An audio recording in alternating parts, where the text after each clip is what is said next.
Architects and engineers spend a lot of time ensuring that large buildings they design are well insulated, at least to code. But what if much of that insulation is wasted? New analysis shows that 2 R's won't make your U. I'm Vince Penman.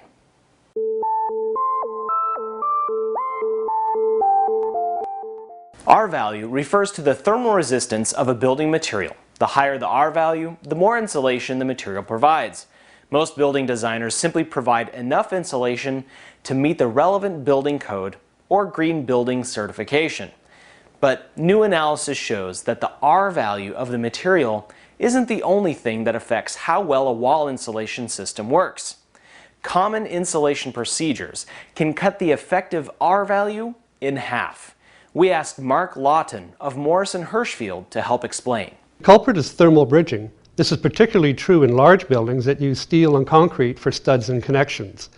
Steel is an excellent conductor, and if it is running through the insulation, heat can follow that path, effectively bypassing the insulation. Now, this is not new to engineers and architects. We've known it for a long time.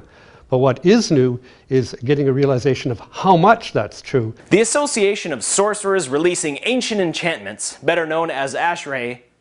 What?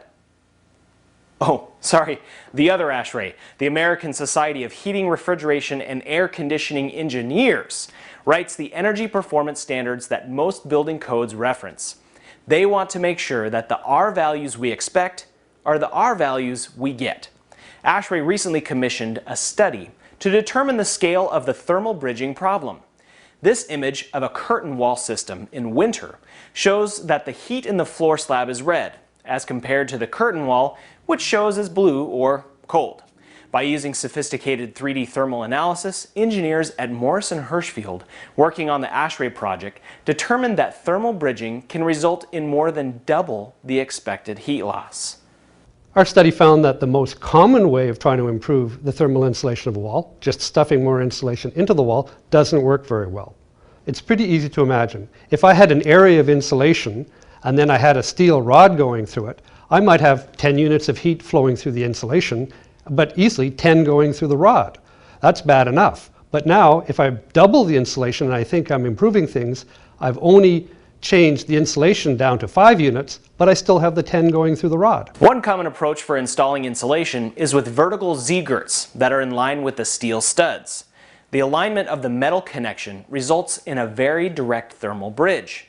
The ASHRAE study used 3D thermal modeling to follow the heat transfer across multiple types of girt connections.